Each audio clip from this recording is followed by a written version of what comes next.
What up, everybody? In Force Season 2, Tommy is going to connect with a new Mexican drug cartel led by a man named Miguel Garcia. Miguel also has a younger sister who will be introduced as well. Her name is Maria Garcia. The show description for Miguel Garcia is: Miguel is a mean, violent, and domineering alpha male. He has never been in a long-term relationship because he lives to make money, but will do anything to protect the ones he loves. And his sister Maria's description reads: Maria is smart, direct, with a great sense of humor. She's strong-willed, guarded, and not afraid to call you on your bad behavior. She's also the younger sister of the most dangerous Mexican drug dealer in the city.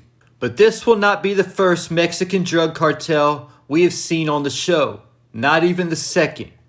OG Power had strong cartel figures throughout the series.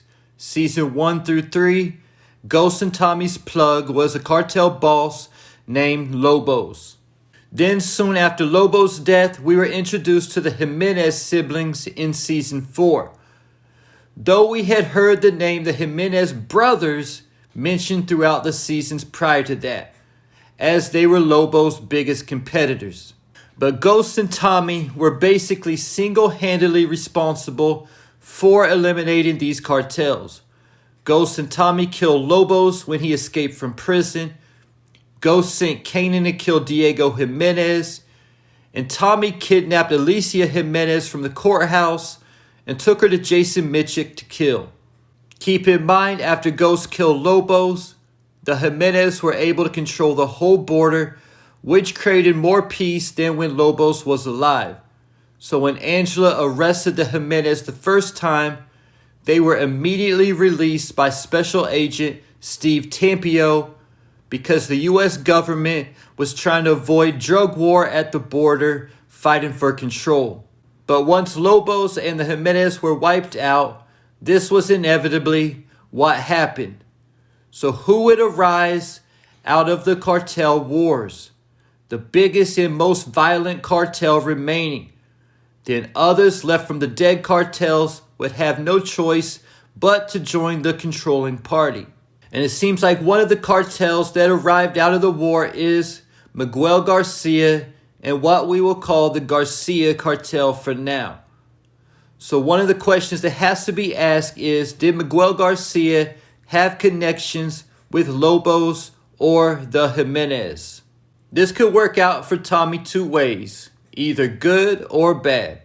Starting with the bad, if Miguel Garcia was somehow connected, possibly loyal to either Lobos or the Jiménez, it could be a problem for Tommy because he still might want revenge on their killers.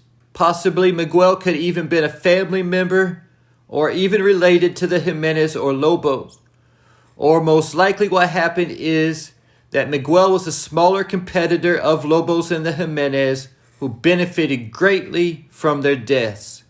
If this is the case and Tommy helped pave Miguel's way to the top, Miguel might actually take a liking to Tommy and show him favor. One thing about Power is that the plug has never been friends or even friendly with Ghost and Tommy, or even in Book 2 with Noma and Tariq's relationship. But it isn't always like this. I always got along really well with all my plugs. My big plug, when I was at the top of my game, used to make me wait in his place for like an hour or more while he played video games. But I always just thought that it was precautionary.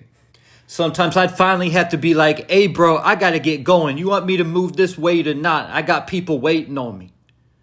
But you know, he didn't want me walking up empty-handed and leaving 2 minutes later with a duffel bag or empty beer cases filled with product or whatever he was hiding in that week. It used to piss me off waiting so long, but that was my boy regardless, and he always had my back if I needed it.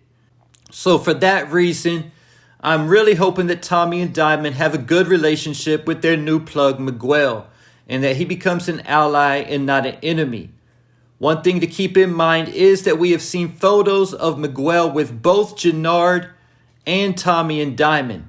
This makes me to think that he will be supplying both of their operations. just like Dean was supplying for both Rock and Unique in Raising Kanan Season 1. And we all know that that didn't end too well. Like Detective Howard told Unique, there can only be one king to a kingdom. So at the end of the day, only one side's going to come out on top. Diamond and Tommy or Gennard.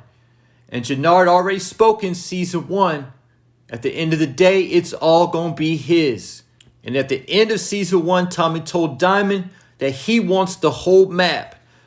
So there will be a civil war between the two sides playing out at some point, with Miguel and Maria stuck in the middle.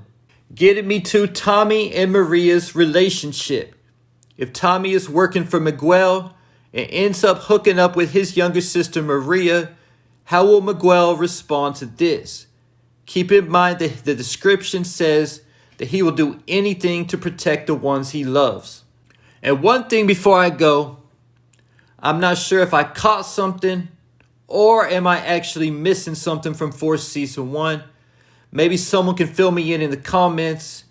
In Season 1, Tommy found one of the Jiménez signature cards in the coke that Liliana stole. As far as I know, this was never again addressed because it was actually the Serbs that came looking for Liliana instead. So if that card hasn't been addressed yet, it could definitely be something we see come back into play in Season 2. And this is off topic, but since I brought up the Serbs already, real quick before I go, Tommy is not in the middle of a war with the Serbs. He paid them for protection. Then Gennard gave them their pipeline back, and they removed their protection from Tommy. They said they were not getting involved any further. I brought this up because a lot of people in the comments have been saying Tommy is currently at war with the Serbs. No, he is not. And there you have it. Is Miguel Garcia, the leader of the new Mexican drug cartel, in any way connected to Lobos or the Jiménez? Leave your thoughts, theories, and predictions in the comments.